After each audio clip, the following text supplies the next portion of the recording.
अनिल जी पुणे से। ज्यादा वो लिपस्टिक। महाराज जी आपके चरणों में कोटि कोटि प्रणाम। महाराज जी गीता में भगवान जी कहते हैं कि योग क्षेम वहामहम, साधकों की योग क्षेम को मैं वहन करता हूँ, और भगवान ही गीता जी में कहते हैं जिसपे मैं कृपा करता हूँ उसका मैं सब कुछ छीन लेता हूँ। तो योग किसे कहते हैं और क्षेम की किसका प्रश्न है?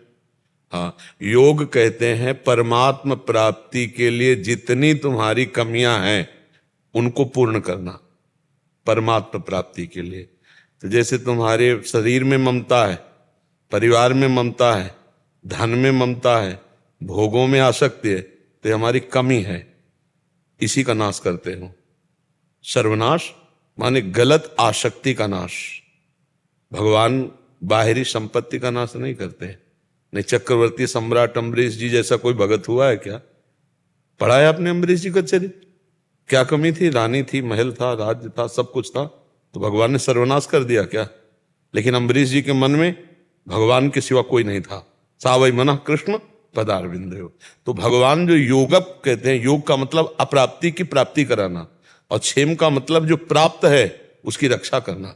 जो आप में भगवत भाव आ चुका है उसका नाश नहीं होने देंगे, और जो बढ़ाना है उसमें जो बाधक है उसका नाश कर देंगे। कहीं भी अंतर नहीं है। आप समझ पा रहे? अभी आपको संशय कि हमारी बात को समझ पाए कि नहीं पाए?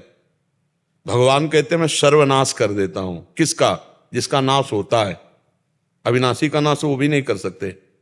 कर सकते हैं क्या? तो आप तो अविनाशी भगवान के अंश हो, और आपका भाव अविनाशी है। जो भक्ति भाव है वो अविनाशी है, जो जगत भाव है ये विनाशी है ना, तो इसका नाश कर देते हैं।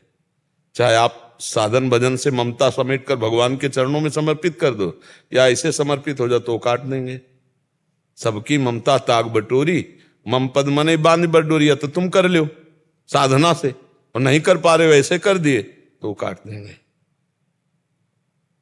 बंधु विच्छेदम भगवान कह रहे, पढ़ना इस श्लोक का अर्थ पढ़ना। बंधु विच्छेदम, सुहृद जनों से अलग कर देता। जब आप सच्चाई से भजन में चलोगे तो अंदर से सबके प्रति भगवत भाव रहेगा, ममता नहीं रह जाएगी, राग नहीं रह जाएगा, काम नहीं रह जाएगा, आसक्ति नहीं रह जाएगी। वो भगवान के भजन के प्रताप से वो निर्विकार होने लगता है। विकारों के नाश करो। वो नाशवान इसलिए उनका नाश हो सकता है, भाई धन नाशवान है, परिवार नाशवान है, अपना शरीर नाशवान है, तो नाशवान के प्रति जो भाव है वो जब अविनाशी के प्रति होगा तभी तो भक्ति बनेगी ना। तो चाहे तुम साधना से मोड़ दो या भगवान कृपा से मोड़ने, बात तो एक ही होगी ना। नाश का मतलब जिसका नाश होना है उसका नाश होना है। हाँ, अविनाशी का नाश नहीं होना है। तो जो प्राप्ति करानी हो तो अविनाशी की है। योग तो भगवान की प्राप्ति को कहते हैं। तो योगक जो भगवान की प्राप्ति में बाधक है उसको हटाकर आपको भगवान की प्राप्ति भगवान कराएंगे, तो वो हटाना है क्षेम। हटा दिया और आपकी रक्षा कर ली, और जो है उसको और बढ़ा दिया, तो वही भगवत प्राप्ति। तेषाम सतत युक्तानाम भजताम प्रीतिपूर्वकम ददामि बुद्धि योगम तम येन माम उपयान। निरंतर भगवान का भजन चलने लगा, सब आवरण विक्षेप मल का नाश हो गया। ये भगवान की कृपा है। भगवान कभी अपने भक्त को दुख देते हैं क्या? कभी नहीं देते। आप ध्यान रखना, भक्त को जो बाहरी दुख दिखाई दे रहा है वो ऐसे है जैसे कुम्हार अपनी मटकी को सीधा करने के लिए नहीं करता, अंदर हाथ लगा के ऊपर थापी से ठोकता है। वही भगवान ठुकाई करते हैं। जो हमारी जन्म जन्मांतर की वासनाएं हैं तो अंदर से दुलार करते हुए बाहर से सीधा बनाने के लिए उठे।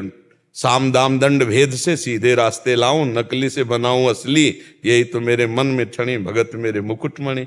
भगत तो भगवान बनाते हैं, भगवान न बनाए तो हमारा तुम्हारा मन फिसल कर भोगों में ही जाता है, भगवान में कहाँ जाता है? वो भगवान कृपा करते हैं, वही गुरु रूप से, वही संत रूप से, वही हमारी बुद्धि में भक्ति भाव रूप से, उन्हीं की कृपा से। वो सर्वनाश का खेल खेलते हैं विकारों का।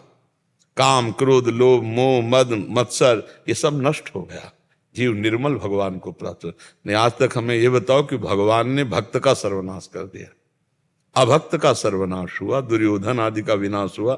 सिंहासन पर हस्तिनापुर के तो युधिष्ठिर जी ही बैठे, नहीं बैठे? हाँ, भक्त का नामे भक्ता प्रणश्यति, मेरे भक्त का नाश नहीं। तो आप समझ पाए पूरे प्रश्न का भाव?